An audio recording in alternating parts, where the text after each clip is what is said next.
regardless, self-investing, I think, is so important, because if you can understand how your psychology is, your conscious, your subconscious, the way you process things, your capacity to understand your trauma, somebody else's, whatever, you will navigate through life more peacefully. Yeah. Because things will always come. And then you also don't bring your trauma into other people. Right. You know what I mean? Yeah. That's the thing that I've realized recently in friendships and relationships is that there's a thing called trauma bonding. I don't know if you've heard of this. Yeah. But sometimes people who have similar childhood trauma or trauma in general will connect on that trauma.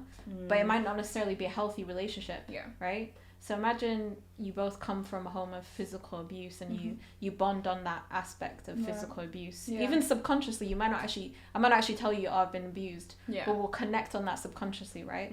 But then we both have toxic traits from that abuse, where we might be toxic to other people, right? And then what we're doing is we're bouncing off of each other, and that toxic energy is building. Yeah. And trauma bonding is so dangerous, but because a lot of us have not healed from our trauma, we will never know that that's a problem. And we'll never fix those relationships. Do you know what I mean? Do you know what is as well? A lot of people don't even know about that. Yeah. So like, even me growing up, I saw a lot of my people get together into relationships and bond over their pain. And you know, obviously you studied psychology and you understand it more on a professional level. So you even the terminology of trauma, what was it? Trauma bonding. See, like, I've never heard of that, but I know that people have bonded over pain. Yeah. And I've seen those relationships, and I've seen how when love now is involved in that, it's a very difficult attachment to now leave, because you've bonded over pain and you've bonded over trauma. Yeah. And when you attach and that's a yourself, dangerous place to be. It's so dangerous. It's what's the word? Self-destructive. Yeah. It's so self-destructive, and you will never realise it because you're both in the same mindset. Yeah. Do you know how mad that is? It's crazy. I was literally having a phone call with my friend yesterday talking about it. He'd never actually heard about trauma bonding. When I said it, he was like, he went quiet, because it's almost like, yo, I've been doing this. I realised something about some of my friendships. Yeah. But I think what people are afraid of is if you question friendships, people are afraid of being alone. Yeah. This is something in my healing that I've learned. That it's fine to be alone. Yeah. Being alone does not equate to being lonely. Right. You only feel lonely if you're not healed. Come on. That's what it is. That's going to be the title of this episode. What was it? Being alone. I'll watch it back. Being alone does not equate to being lonely. It doesn't. You see that? That's poetic. Yeah. Because I posted a video, right, of me talking about my fear of losing other people. Right. Then led to me feeling like I lost myself somewhere along the way. Right. Because I was so focused on that fear, that attachment to them, that I didn't understand that I had lost my sense of self. Because you place yourself in others. Yeah. When you have a mentality of, it's kind of like the hero mentality. Like when you realise you can't save everybody, you just need to save yourself. Yeah. And then, you can deal with everybody's issues. But a lot of people place themselves in other people, like their happiness will be dependent on other people. Yeah. And then when that person leaves or when something happens, it's almost as if they don't know how to be happy without them. Yeah. Because they've placed that element of reliance. They put them on a pedestal as well. What is this pedestal business as well? Honestly, why do people do this? But people don't even realise they're doing it, because when you love someone and you aren't healed and you're in a state of like, just like kind of not really aware of your trauma, right? Your attachments and your love is almost like an infatuation with these people in your life, right? Because it's like a drug. Yeah, you feel it's codependency. Yeah. So for me, for a long time, I know you've probably seen it in myself. Even last year, I was very codependent. Right.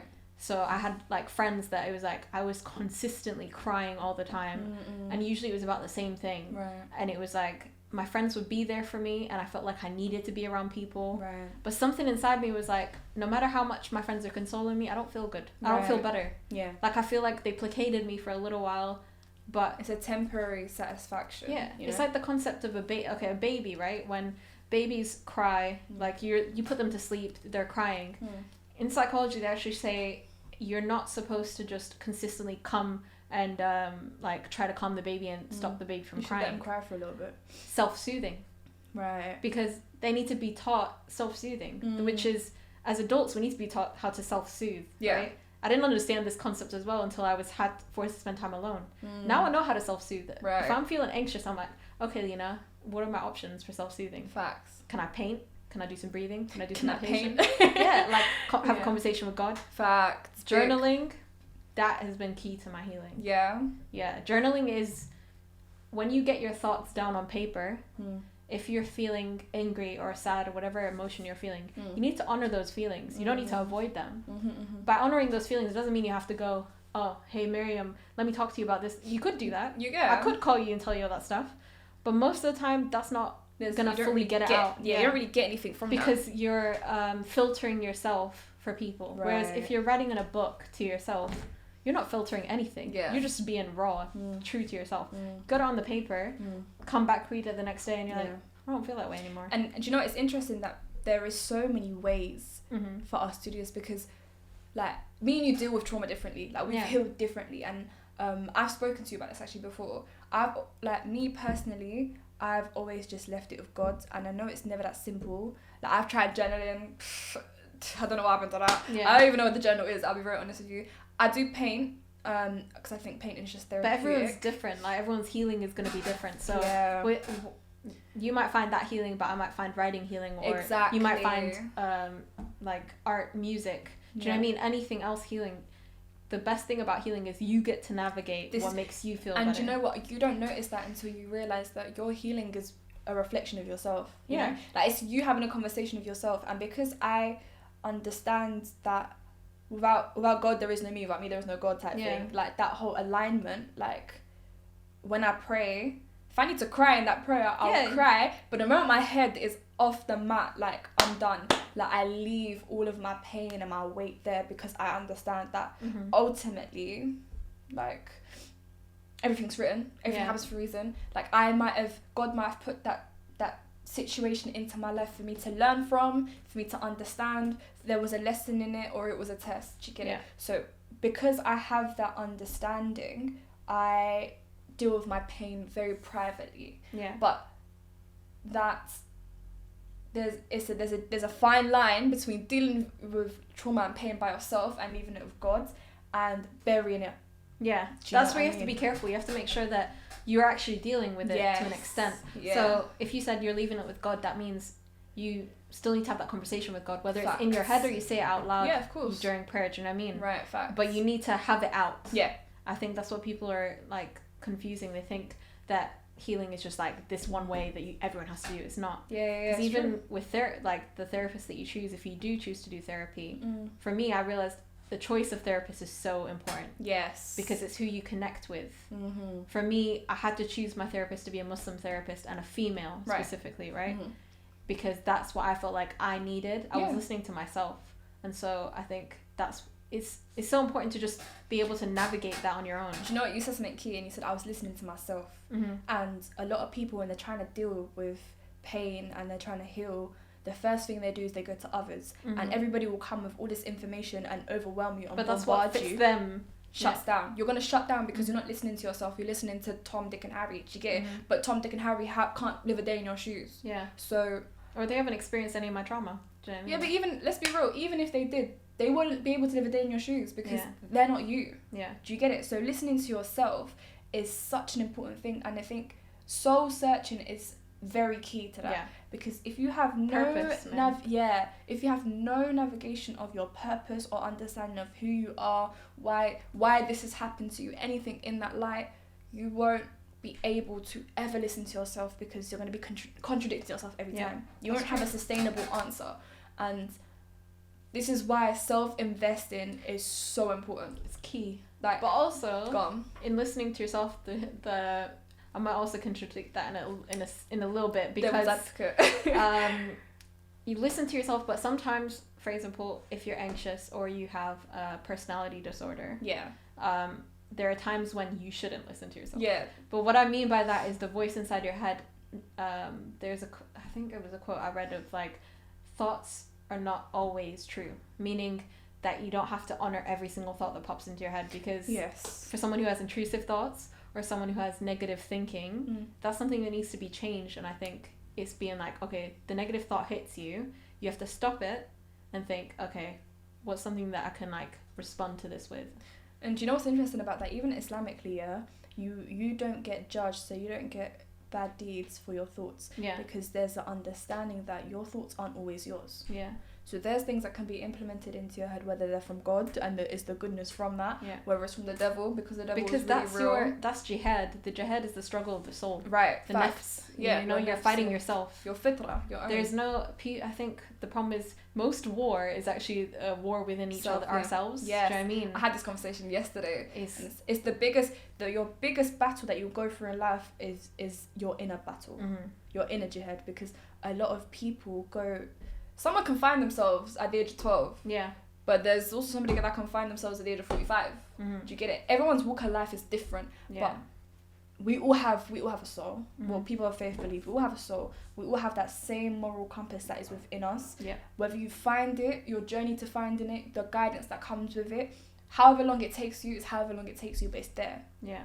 So there's and also navigating to find your peace in a world where everyone's trying to tell you what is your peace. Yeah. That's something that you also have to battle. Do you know what I mean? Yeah. And do you know, stop caring about what other people think. But you know, it's Lena. It's so easy to say because we are very strong-minded and we've worked to get to a place where we're very mentally strong. A lot of people might think they're very strong-minded, but when something happens, they break down, they crumble, because we live in a world where everyone's telling you who to be, what to be, how to deal with this, how to deal with that, and that's what it comes back to you listening to yourself. Yeah. But it's very complex. Yeah. Like it is. For me, I was humbled every time someone died. Facts. I was brought back to my true self when someone died, because I'm sitting there thinking, like, I would fall apart because yet again my attachments to people had now like forced me to face myself. Yeah. Because I'm like, okay, this person's gone now. Okay, do you know what? Let's talk about forgiveness. You see this one there? That was a tricky one. If I had my shades, I would slap them on. Yeah. You see, forgiveness.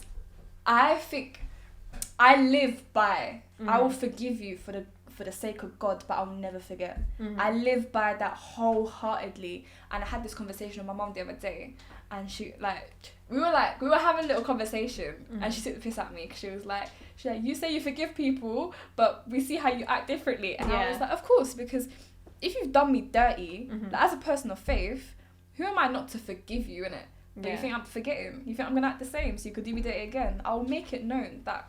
Yeah. Do you get it? But when it comes to family, I think it's a whole different ballgame. Yeah. And I think very people nowadays are numb to that, so they'll be like, no, I will treat my family how I treat anybody who disrespects me. All of this sort of. No, but sometimes even our relationships with our parents are so key in our mental health. Yeah. That there was I was listening to a podcast, and a guy was going around the world to see all these gurus, right? Cool. So he's going to these gurus trying to seek help. He's like, I'm trying to find myself, and he said, I think I want to know what's the key to my healing. And each guru said to him, go back and talk to your parents. Yeah.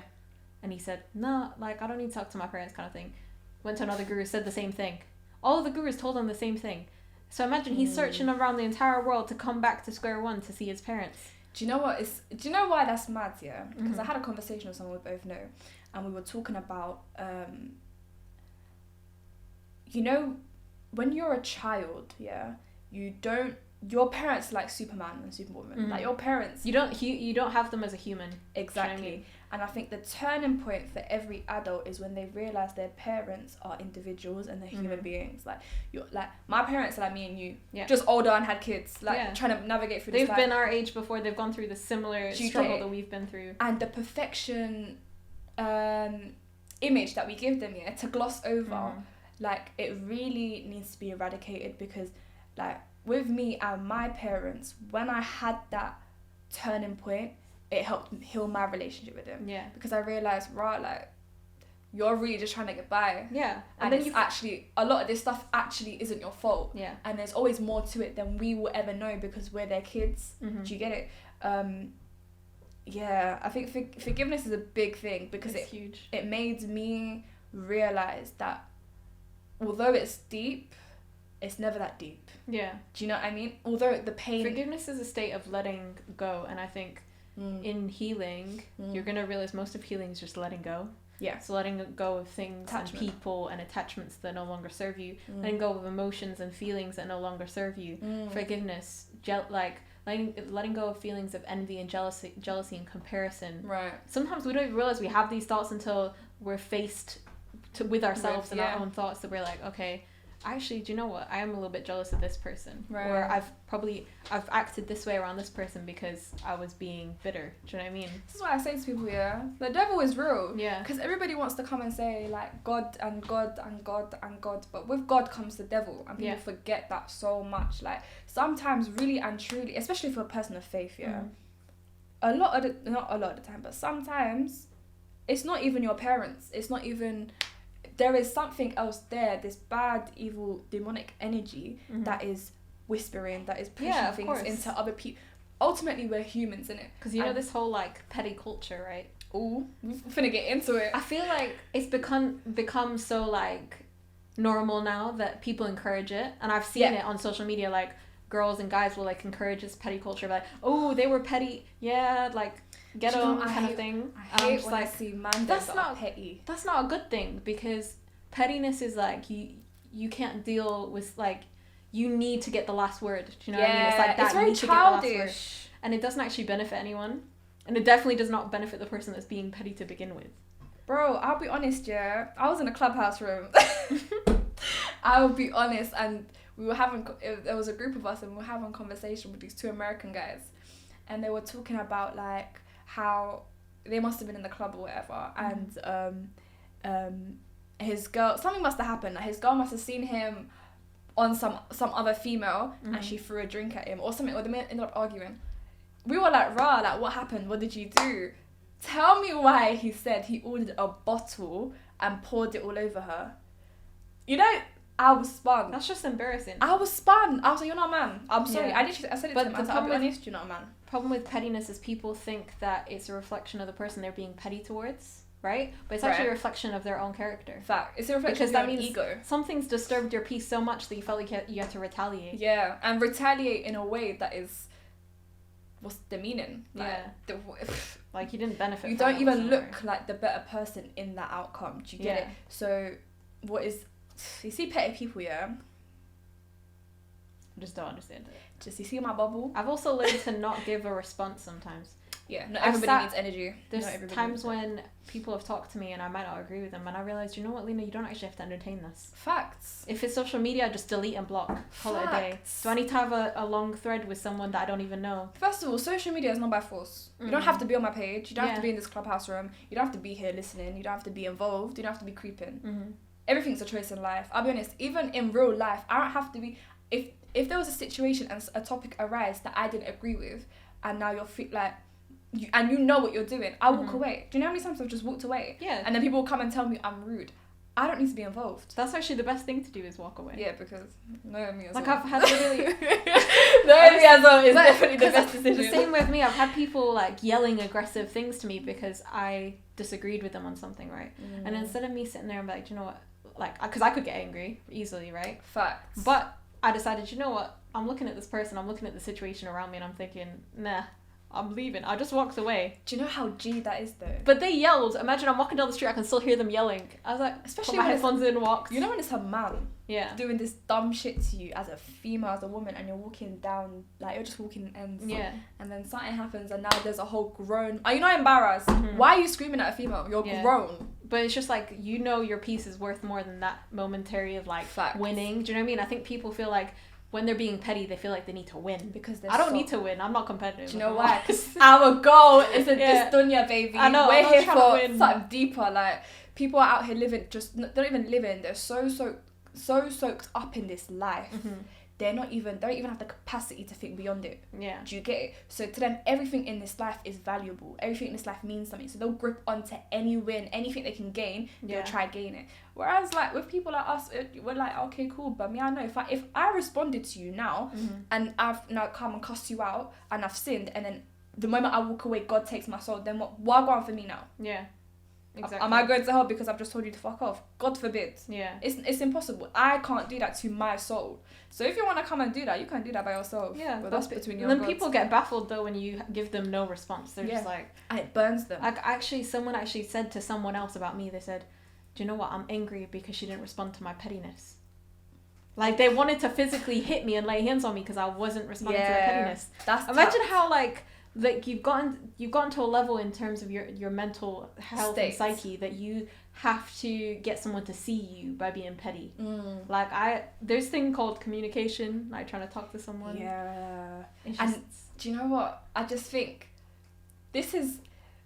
I think what ruins relationship is communication and respect. If you don't have that, done out. Because in order for me to respect you, you need to be able to communicate with me. Yeah. You get it? Because I'm not a mind reader. Yeah.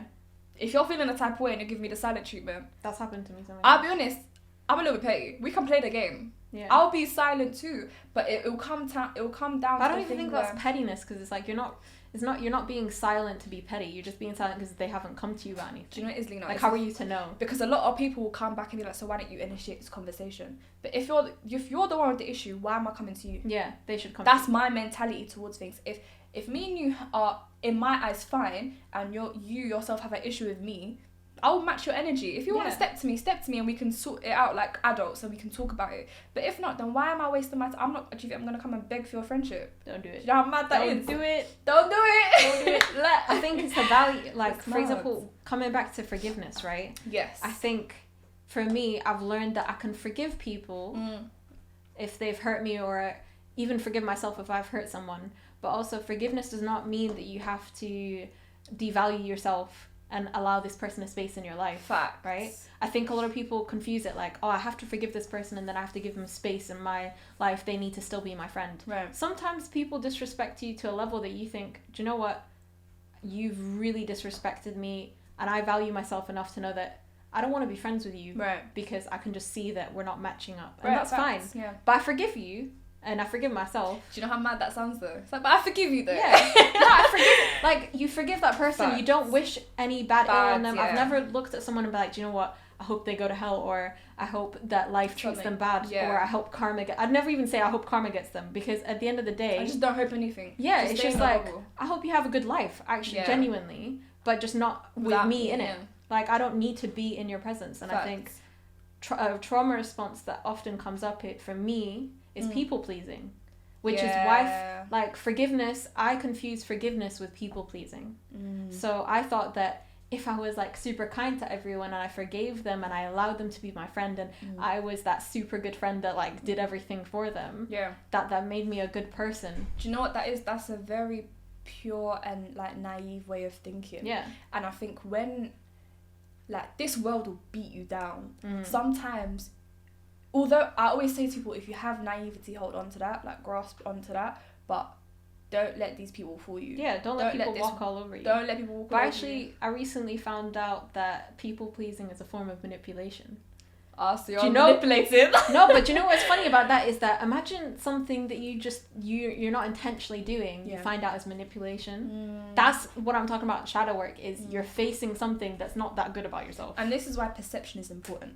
Because your naivety is that you're responding to please somebody because that's how you processed forgiveness at the time. Yeah. They could be thinking, so you were acting this way, now you're acting this way, you're manipulative. Yeah. But because you have such pure intentions, that's not even come across your mind. Yeah. But like, people pleasing I don't mean people pleasing as manipulation as in consciously you're aware. I mean, people pleasing can be manipulative because what you're doing is your inner child is seeking love and validation from people. Therefore, you're doing actions to then receive that love and attention and validation from other people, which is wrong. You shouldn't, and it will be try to use people for validation. Do you know what I mean? It will be from the people that hurt you. Yeah. So you're letting the people that damaged you and break you down because it comes back to trauma bond. Trauma bond, baby. Bro, it's not funny. I'm sorry, it's not funny. It really is. We need to take this word to the hood. Yeah. Do you know how many relationships will end? You know when people label toxic relationships, what they're actually referring to is trauma bonding. Right. So people, for example, a guy might have mommy issues and then get in a relationship with an older woman, that kind of embodies his mother. I know it sounds creepy, right? Yeah, but it's true. And so they get into a relationship. She has whatever trauma that she's come with, and he's got his mommy issues. That relationship is toxic. Yeah, stress. It might not be the normal toxic that we see of, like, when I say toxic, like, they're being emotionally abusive. Do you know, I think trauma bonding leads to toxicity. Yeah. Do you get it? Yeah. So I don't think anyone is just toxic off the bat. I think that bonding of pain and trauma later down the line will create a toxic environment. Yeah. So it works hand in hand. Yeah, it's crazy. That's bad, man. But also seeing our own toxic traits and being able to forgive ourselves and try and do better next time. That's growth. There's times when I've sat with myself and I was like, yo, Lena, that is so toxic. Yeah. Why did you do that? Sometimes I remember looking back at my younger self thinking, you were so naive. You were so, like, I was just an innocent child living my life. And then life really hit me. And then I was trying to carry this innocence that I thought I had. But life is mad. It's crazy. My God. Right. Let's talk about, obviously, you are very pro fitness. You do your PT and or whatever. Like, you know, ladies, get at her info in the description. PT, do you know what I'm saying? You know? I have to flip tires. Whoa. Get at her IG. You'll see that. Yeah. Let's talk about fitness and mental health. Let's also talk about your career right now. So working in a school with kids. Because I feel like everything you do now onwards anyways is a natural form of healing. Whether it's through yourself, whether it's through your fitness, whether it's through other people. Everything's morphing as like one. Like it all just kind of makes sense. Everything fits. Yeah. Do you see we it? Sync. We fit too. You know. But fitness. Oh man. Fitness. Oh, fitness, you know. Me and fitness had a love-hate relationship, you know. I'm North African. We don't work out. Baby. That's the stereotype, right? You know. I broke it. We broke it. We broke it. Okay, so it's mad. Fitness, I was that kid that I was a binge eater, right? So I would binge eat everything. Like, I was that kid that was obsessed with chicken nuggets and flaming hot Cheetos. Like, I had the most disgusting snacks. I'm actually, But American food as well, it will finish your diet. But my dad is super fit from when I was young. He's always been super fit. He's a cyclist. He does all these kind of gym stuff, right? Right. And I remember not being able to, like, he told me I couldn't climb down these, like, I couldn't slide down the sand dunes because you have to come back up. And he's like, you're not fit enough to do this. So I always just thought, like, I kept that in my head. I was like, do you know what? Maybe I'm just not into fitness. Like, maybe I'm just, that's just not who I am. Aww. But somewhere along the way on my journey to try and find healing, I decided I need to take care of my body, right? Because I'm getting older, and I need to. People are talking about this helps you with anxiety, right? It all ties in. Mental, physical, spiritual. It's connected. What's the word? It's what's it called? All in one. Is that the word? Is that the phrase that I'm thinking of? I'm not sure. I know, but it's all in one.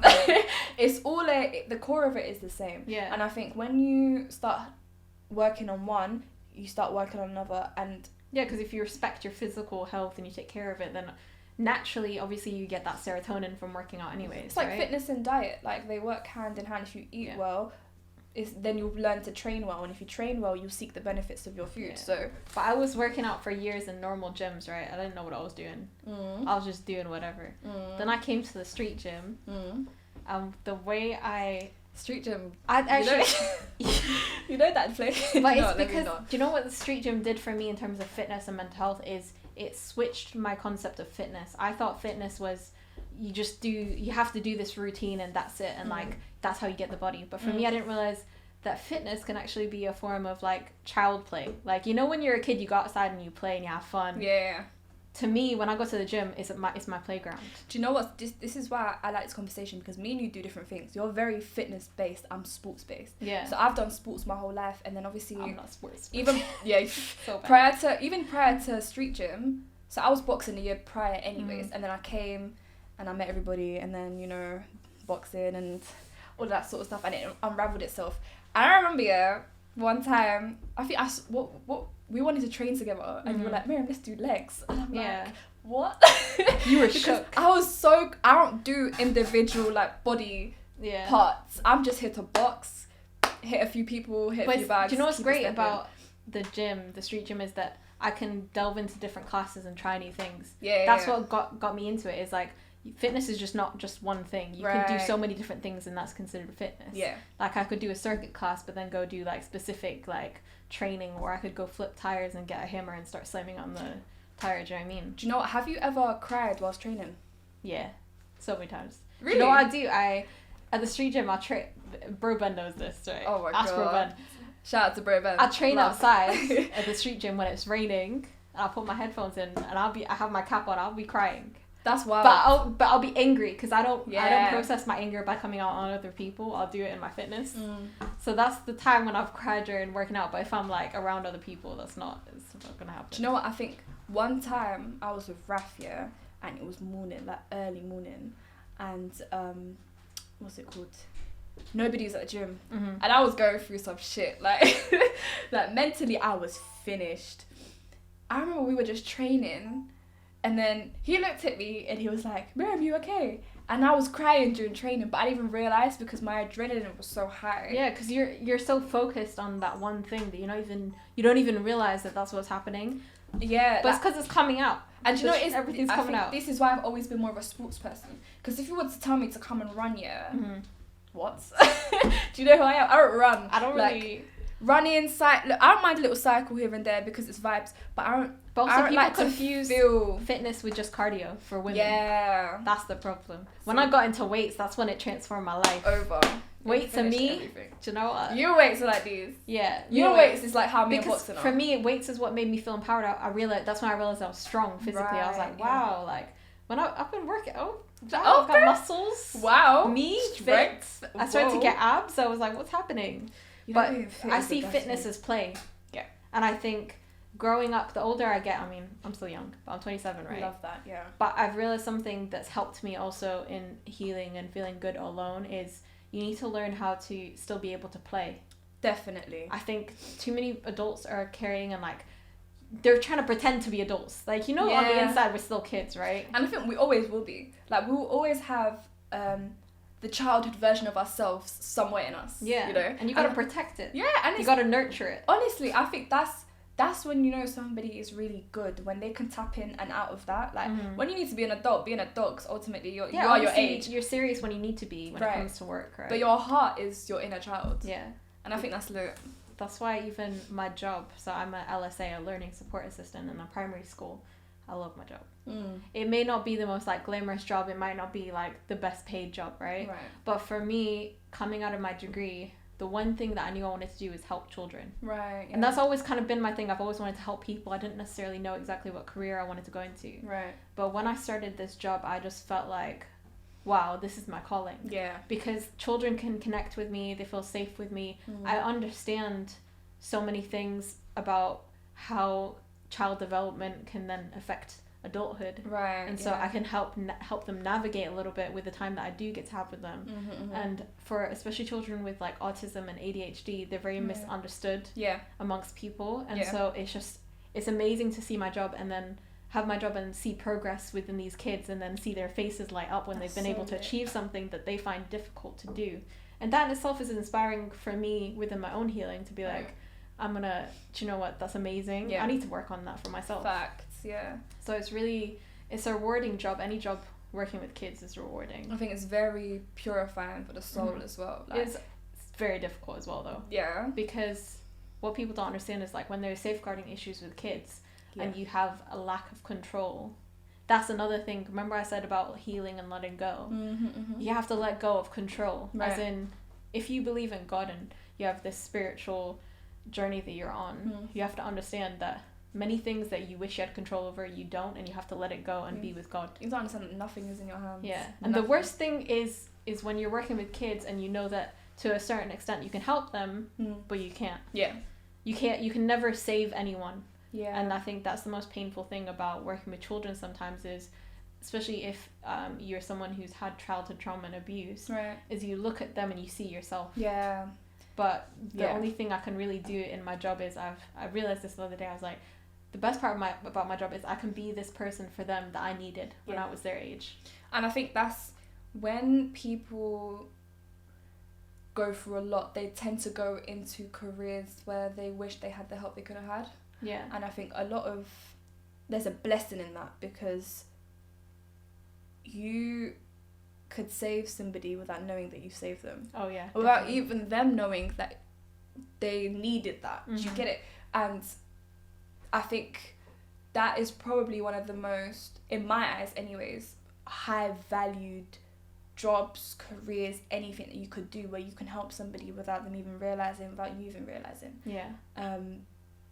I just think, it's powerful. Like I did this summer job with NCS 1 year, right? Well, I did it for a few years, but 1 year I had a child, and he was in the foster care system for most of his like childhood, right? And we had this like workshop for public speaking, and normally the adults that run, like, because I was like in charge of these 80 teenagers, like 15 to 16, right? And so normally we don't have the mentors or the people in charge doing the speaking, but I decided to volunteer myself because I thought, do you know what, if we're gonna have these kids be vulnerable, I need to lead by example and be vulnerable myself. So I hate public speaking in terms of like speaking in front of a group of people. That makes me nervous. But I said, okay, let me do this. And so imagine 15 to 16-year-olds, right? This was just a few years ago, so they still had their phones. And I'm sitting there speaking and telling them about my story, and complete silence. Because they were listening. Like, and it was mind-blowing that at the end, it was like a lot of the kids came to me telling me about their struggle with depression and anxiety. And this boy that was in the foster care system came and talked to me, and like I will never forget this. We sat there for like a good 2 hours that evening, and he was just telling me about his story and his life and how he connected with what I was saying. And before we left the program, because it was a residential program, so it lasted for 2 or 3 weeks. So I spent a lot of time with these kids, and they're all so wonderful. But he wrote me a card, and in the card he said, whenever I'll go through difficulty in the future, I'll always think back to this conversation, and I know that it will help me, and I hope that it will help you too. That is so beautiful. A 15-year-old is coming to me knowing that I think that was his first understanding of adults have problems too. Do you know what I mean? And that for him is going to help him. So like I have no idea where he's in life now, but because of the level of like maturity he was at, like it was just amazing to be able for him to open up to me. That's the beauty of vulnerability though, because you never know who you could inspire to come and speak to you. He could have never opened up to anybody about anything in his life ever. But because you demonstrated that, there was a comfort put out there for him to come and grab and be like, okay, I can speak to this female about X, Y, and Z if I wanted to. Do you get it? I feel it's just mad. You know what? Even with social media, like I made it a thing to be vulnerable on there, even when it makes me uncomfortable to post certain things. Like I said, when I feel like I get the uncomfortable feeling, I gotta do it. You gotta do it, man. I gotta do it. I'm just like, you know, because it's growth in that. There's a lot, and it's powerful, like, because you never know who can see your content. People don't understand that social media can have a negative impact on people, but it can also have a positive impact, right? Social media is very subjective. You choose what you want people to see. So if you want to be vulnerable and very organic in your social media, do that, because again, you can choose what you want people to see. I can choose to show you this luxury lifestyle every day, but I can be living off of £10 for the next week, but I just spent 1k, but all you're seeing is 1k, you're not seeing that £10. Exactly. But it's very, you will always see the 10% and not the 90%. Exactly, you won't see the whole story. But I think in being open about my journey with like therapy, nobody really talks about therapy, especially in Muslim community or Arab community. It's very like not spoken about. So I'm kind of trying to break that stereotype and be like, do you know what, this is what I'm going through, I'm just gonna be honest. Because it's, and do you know what it is. After everything we've spoken about, your grandma will always stick out for me, because everything you've gone through, she went through in her time. Do you see what I'm saying? And the fact that you even had somebody in your family coming from a Libyan, an Arab household, whatever, who had the same experiences, pretty much. And don't forget, she was 2 generations back. And the way, different country, different culture. Get it? So the fact that it was, she even had the comfort or the mind to openly come and tell you this is powerful. I think that's something you should always carry with you, especially when you go to put things out there, you know, be vulnerable, because whether we like it or not, we're an example. Literally, whether we like it or not, like, we're a walking symbol, A, because, you know, we're hijabis, and B, because we're very open about our lives, our lifestyles, everything. Like, people can come to us. I know you've had countless people in your DMs telling you their life stories and asking you how to deal with certain things that I have. It's a duty that you have, whether you want it or not. Yeah. Do you see what I'm saying? Of course. This concept of influencer, although I'm not an influencer, but I'm saying, you know, social media influencers. I never understood the name of that, because why does someone who just posts fashion, not that there's anything wrong with fashion or anything, but what is that trying to influence? Is that just trying to influence people how they dress? Yeah. Or is it trying to influence how they do their makeup? Right.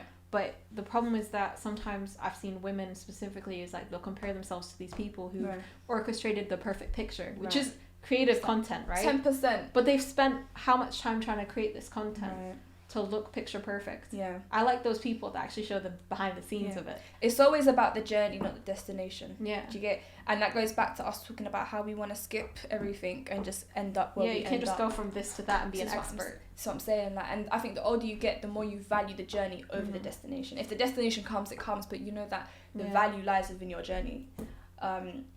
Let's round this off, because I feel like we had such a good conversation. Yeah, that was a long conversation. That was so long, but it was so we nice. Went here, there, and we there. really went all over. That's like 2 episodes. That's like healing right there. Period. That's healing. Yeah. Plug yourself for the people, socials, your PT stuff. Do I say it? You guess. Oh, okay. Instagram and TikTok is the same. LENA with 3 A's.af. Yeah. If you want to contact me about PTing, just Instagram DM me, or you can email me, which is also on my Instagram. Yes, all of that's going to be in the description. As you know, as the people know, I like to end off with a little riddle. Okay. Yeah? Yeah. I'll be real. I feel like this... I might give you a riddle back, though. But okay. Yeah, you're going to be the first guest to try and come at me with a riddle. Yeah. And if I don't get it, I'll be mad. If I don't get it, I'll be mad. I need to double check the riddle, right? Yeah. Hold on. I have 2. The first one is super easy, to be honest. I feel like it's been played out before, but I'll give you the second one because... can I go first? Yeah. You're so ready. Okay, cool. People make me, keep me, change me, raise me, even though I can be very dirty. What am I? Wait, say it again. People make me, keep me, change me, raise me, even though I can be very dirty. What am I? Is that? Is it another spiritual one? No. This is everyday life. You did you use this today? I guess you kind of did. It's a very simple answer. Ready? People make me, keep me, change me, raise me, even though I can be dirty. What am I? I feel like it's something obvious and I'm just not figuring it out. It's so obvious. Oh, what can you make? Yeah. Bread. You know what? You're not even far. You know what's funny is because we were talking about bread earlier. Don't be on the camera. Don't expose you like that. Lena, what do you make? Yeah. You can keep it. You can change it. You can raise it. Money. Yes, money. Oh yeah, I got it. Because money can be dirty or whatever. Okay, it was my second guess, right? So I thought bread and money. Bread. That's why I said to you, you're not all the way wrong. Because bread is money, but bread ready? is bread. Oh my god. Are you ready for mine? Go on. There was a plane crash in which every single person was killed. Yet there were 12 survivors. How? They were married. Damn it. You read that one. I'm the riddle queen, baby. No, she said damn it. I've seen it on the internet before. It doesn't work. Okay, can I give you one more? Alright, go on. Okay. That was too quick. Are you ready? No. Oh my god. Wait, so there's a red house made out of red bricks. Okay. A yellow house made out of yellow bricks and a blue house made out of blue bricks. What's the green house made out of? Brick. Wait, what? Green bricks. Wait, what? Say it again. There's a red house made out of red bricks, a yellow house made out of yellow bricks, and a blue house made out of blue bricks. What's the green house made out of? A red house made out of red brick. A yellow house made out of yellow brick. And a blue house made out of blue bricks. A blue house made out of blue bricks. What's a green house made out of? I don't get this. Is it dumb? Like, should I get this? Do you know what it is? What do you think it is? Huh? Did she get it? Yeah. Oh my god! I'm not dumb. Hold on. Pause. No, I'm bugging. What's the greenhouse made out of? It's not green brick. Because I said that. No, you said it twice. How? You came to draw me out today. Riddles are obvious. The house. I'm thinking it's got something to do with house. Like the word. Wait. What's a greenhouse made out of? Run me the sentence again. There's a red house made out of red bricks, a yellow house made out of yellow bricks, and a blue house made out of blue bricks. What's a greenhouse made out of? Oh, a greenhouse like the natural green. Yeah. Glass. Yeah. I did this riddle with my kids. Do you know how long it took them? It took them a whole day and they came back to me. As long as it didn't take me a whole day, I'm alright. No, but they always came back to the same thing, obviously, because your mind just thinks. Greenhouse. Mind tricks. For a hot sec, I was like, is that even a scientific term? I completely forgot. Anyways, Lena, my babes, it's been a pleasure. Thank you for having me. You'll be back. We'll have you on more. Go talk some more. But yeah, guys, thanks for listening. Everything, all the socials, all the details are going to be down below. And peace. We'll see you later. Deuces.